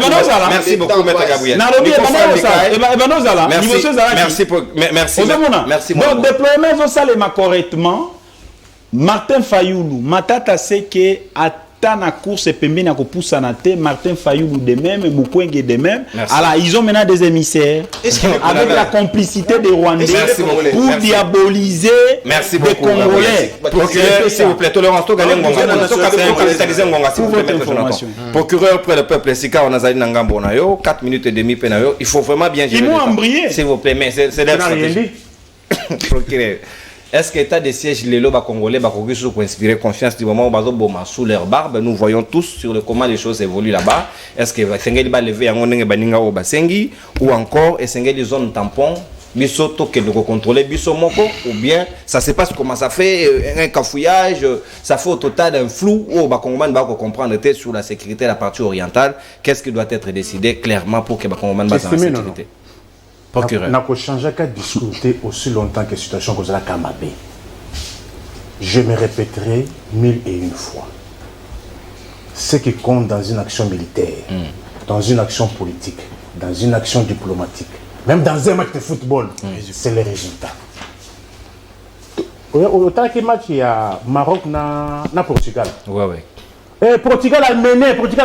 Maintenant ça va 1-0. Qui s'est qualifié? Le Maroc. Quand vous parlez d'état des sièges, c'est une sorte, il y a bilan. D'abord, j'aimerais dire à Zolo Baraza avocat, nous avons interpellé deux bâtonniers à Kinshasa. Alors, nous avons Congolais, avocat na Baroni. Il y a ma tête à Gombe. Alors, nous avons Congolais. Parce que à cette matière, moi, je ne m'imagine pas. Diplôme en Bosso, on a licence. Autant de matériel. Oui. Alex P. a licence. Attestation de réussite. Oh, université. Mais toi, tu t'es préparé avant de venir. Non, est-ce que je m'étais préparé? ILK. Je vois, oui, ILK. Le nom est là. Je suis licencié en droit, mais je preste comme j'ai la qualité de défenseur judiciaire. Ma carte est là. Alex P. Est-ce que vous licencié défenseur judiciaire là pour là-bas? Le défenseur judiciaire a trippé un avocat de. Tu vois? Ici matin. Et diffamation comme ça, demain je l'amène en justice. Et puis, depuis quand il était défenseur judiciaire? Mais depuis quand? T'as la carte. Alors, ça peut ça là. Il ne faut pas faire des choses comme ça ici. L'année où? Donne, monsieur.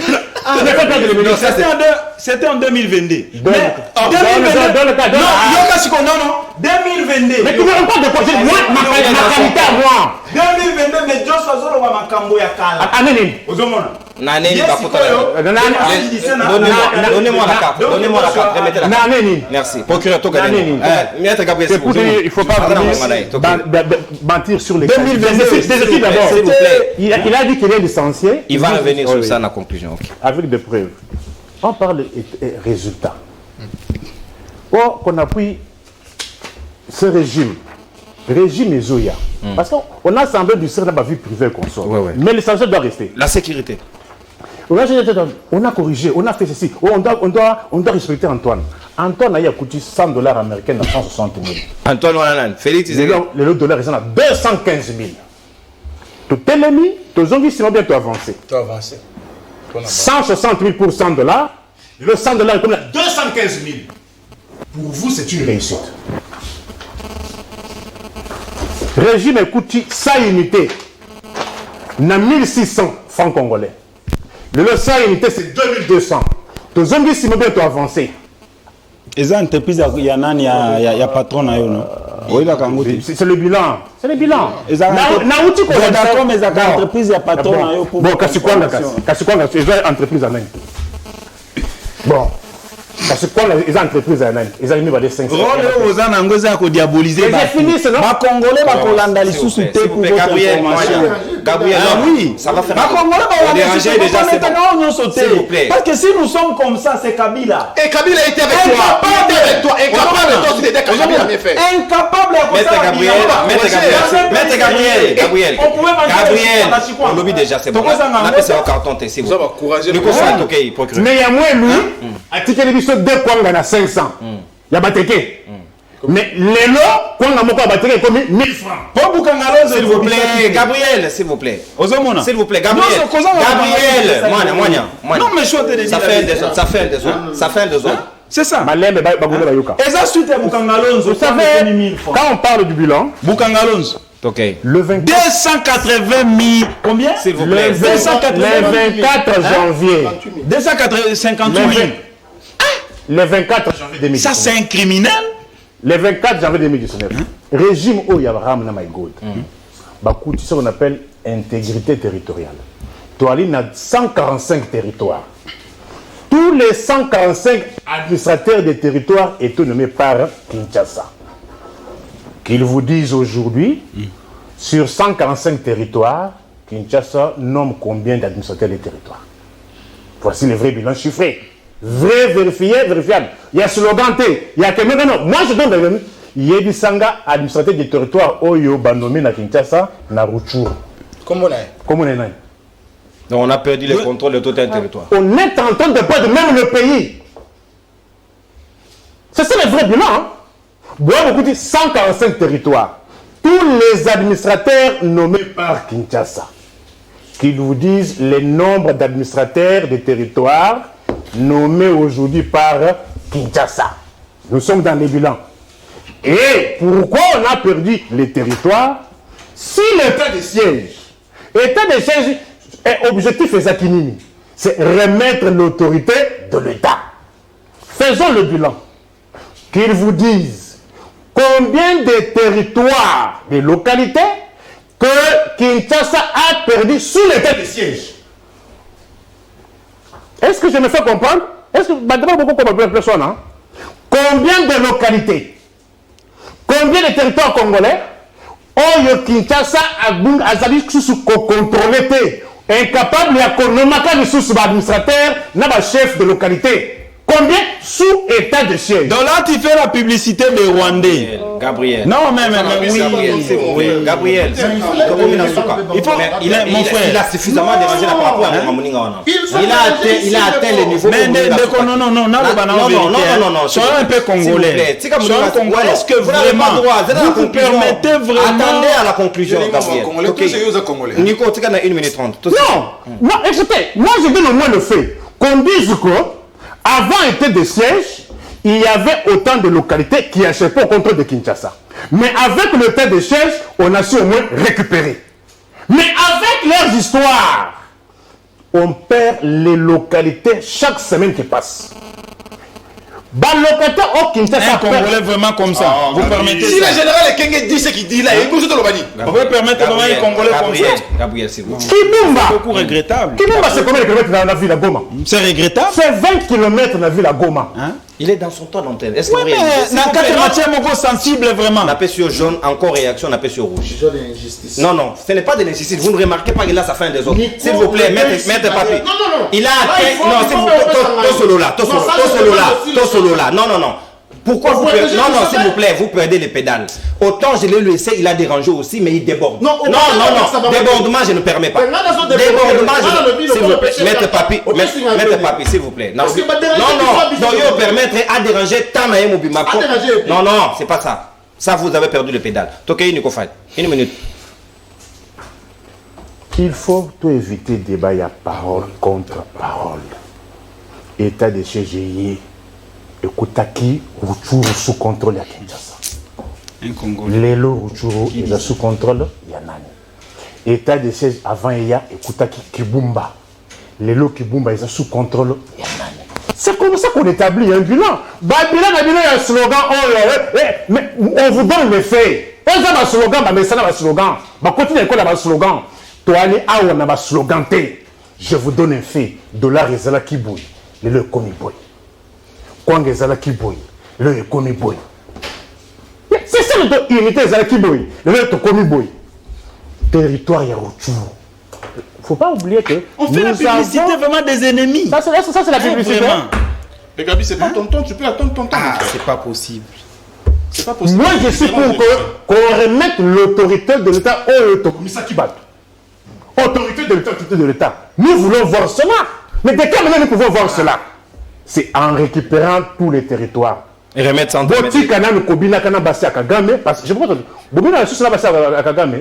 et depuis quand vous avez constaté que Kagame Rwanda nous a agressé? Mais là, il n'y avait pas complicité. Le Rwanda ne nous agressait pas. À quelle date précise vous avez constaté que le Rwanda nous agresse? À quelle date précise? Parce qu'on vous a vu danser nuit et jour avec ce que moi je qualifiais déjà d'agresseur. Il était votre frère. Merci. Si vous pouvez au moins me rencontrer, merci. Avec ces faits, il y a un territoire perdu ou bien conquis. Alors, en ce moment-là, tu as un débat avec Mikolo. Mais quand il y a un slogan, oh, bah généraux, bazar. Non, non, bah Congolais, bah n'a pas ça, bah slogan. L'adresse, on a yebi. Oui, oui, adresse, on a yebi. Il y a Condé et Tshisekedi. Où est-ce qu'il y a un abattoir? Place comme Bangombe. Ezali, ouais. Ezali résidence c'était. Ezali na avenue Mweneditu. Commune ya Mouya. Tu comprends? Je suis apprécié. C'est ça, tu sais, est-ce que ça a une assignation? Au tien adresse T. Il reste. Je te donne l'adresse précise. Avenue Mouya. Numéro 6. Numéro 6. Commune ya Mouya. Avenue Mweneditu, ville de Bujima. Merci beaucoup pour l'adresse précision. Merci. Presse abattoir. Merci. Patrick Sahel, Nalomba Mopenda, tout comme pratiquement 4 minutes. Vous avez dit Chikas. Merci beaucoup. 4 minutes, Nayo, Patrick Sahel, Ngonga Lelo, état de siège sécuritaire, Bakongoma, Nikomi Penza, préoccupation majeure et single qu'on trouve. Nico, s'il vous plaît, coupez ça, plus. Voilà, Sahel, Nalobi, Ngonga Lelo, Bamatata, Naba Mukwege, Bauchuko dénoncer ma état d'insécurité, zone tampon, et comme el biso, et pin, Nassé à l'Okolo, et single Golongola, Ngonga Lelo, et puis qu'on ferme la frontière, état de siège, bas levé, quelle est l'option à prendre? On a Zoya, mon émission, les ceux qui tozangi, ceux qui m'ont matière, à Kendaka, à se pencher à Kambala, mon qu'on a pas le logo Ezagetina. On est les coachos. D'abord, j'ai compris aujourd'hui que tout ce que tu dis sur la télé, 90% à Kalokota. Pour moi, sur le plateau, comme c'est un kabiliste. Na yebite, na kota na kabila wapi, na kota bareno kabila wapi. Mais tu t'es attaqué au salle fixation sur Nico Faye, qui n'est outi Dubaï na Mama Olive. Mais yo ba outi kukangilo na nganda yala wa bout. Et pas moi sur la télé mana yawa. 6h03 so boyete ou liate. Outi kunati, vous savez sur 2 semaines il y a retraite. La solo. Oui. Donc 6h30, ce qui est coquille en lait. 6h03, on a un restaurant pour Omelatite. Pour ça, le revirement à 360 degrés à Sali, à l'Omena, et l'on a eu à Sala, à Boumia, on peut à la partie. Mais on dit retraite dans Nandaya là. Et ça, quand on dit,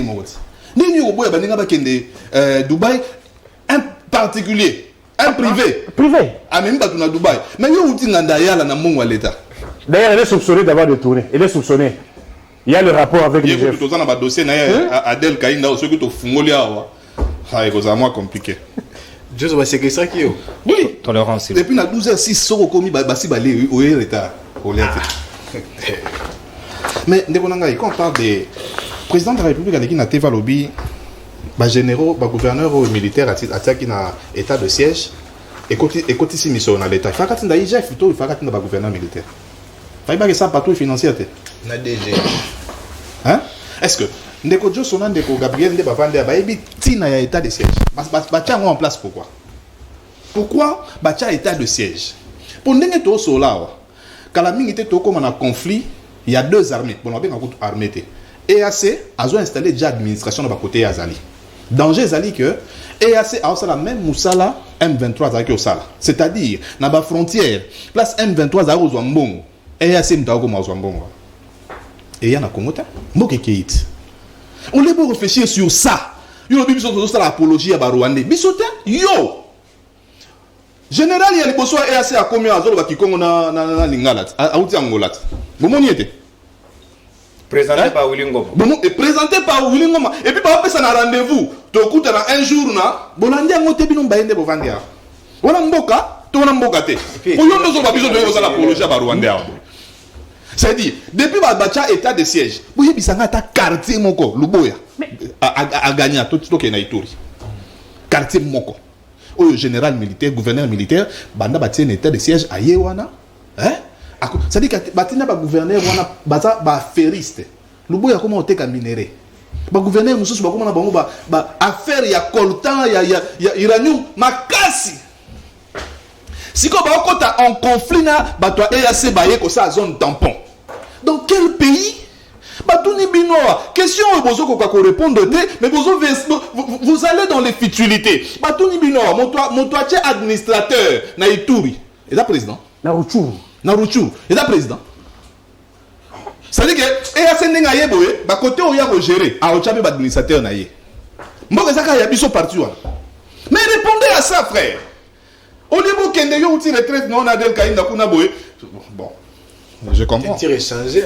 Un tir échangé. Moi, je te félicite. Moins de là. Je t'informe qu'à Zarapé célibataire. Oh. Donc, communicateur là-bas, les ministres. Oui.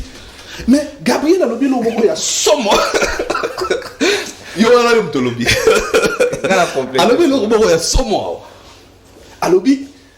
Ma machine est cocoma. Je t'informe qu'au 4e jour, il y a un enrôlement. Ma machine est cocoma pour passer dans mon sur 26 jours.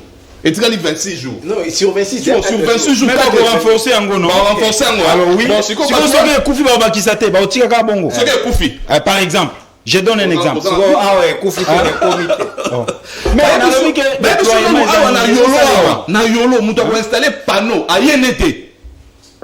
Kende le yoso okuta. Ah là kende lelo. Ça dit que ba julo e keyi wana. Na nya bénéficier na. Mais logistique moto po ya ko pona président de la République. Moto po pona yo pozo lingo kende ko za député na Maniema. Il faut une carte d'électeur.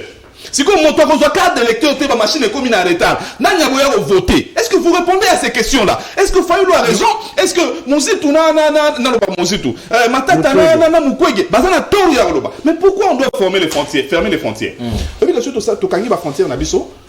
Ba transaction mingi ça na souste. Vous voyez bien ngoti. C'est-à-dire que surtout to kangi ba frontière. Cop o EAC ko sala awa. Et ça maté. EAC a côté ça mitu kabi ya uranium et a bimisa mitu ya uranium te, a bimisa ba matière na biso nyoso te. To contrôler biloko na biso moko. Parce que tant que la frontière est au fond, Congo est polélé. Exemple, il y a un autre. Karega, as ambassadeur ya Rwanda, na RDC, place Azali. Il est là. Place Azali. On a lettre au bébé. Karega, as ambassadeur. Lelo, batonyo so bazo kota nanzela ambassade à Rwanda. N'a surveillé. Mais quand on n'est plus, tout ça sur mon côté. Et là, on dit les autres biso, tout ça peine na Rwanda. Pourquoi on est bazo minga? To kangi penda ambassade. C'est pourquoi quand on parle de fermer les frontières, il faut aussi fermer les ambassades ya bateau tout ça na bango bienté. Merci beaucoup. Kabila kanga Schengen. Merci beaucoup. Sur le biboye. Dieu soit le bagana comme kabiliste. Maison Schengen. Mais tellement que bino bolinga ba voyage bo banga so ba kangi maison Schengen. besoin visage sous souté. Merci, mon amboka Patrick Sahel, analyste indépendant, Nico Faimika, procureur pour le peuple, maître Jonathan Gwele, mon amboka ya Aldec, coordonnateur ya ESED, maître Papi Diosso, mon amboka Gabriel Moignako. S'il vous plaît, maître Jonathan. Représenter Bateau, s'il vous plaît. Moto na moto, ngonganaye à conclusion, ati yango na compte à déranger Moninga, c'est comme ça qu'on va conclure l'émission. Natondi bino boton. Yo ko lo kabani non, quoi ngate papa. On ne va pas rencontrer sur ça. Si vous lâchez quoi? Sans unité. Sans unité, dollars. Merci. Ce sont les merci beaucoup. Ba Kongomani to kutani lobby pour na troisième numéro, mais plutôt deuxième numéro parce que lundi to produit qui était commis pratiquement dans soga mettre papier de so conclusion na yo bombelanga yango osalanga ngo na couloir et bien sûr oh ba danane oh ba généraux rwandais non mais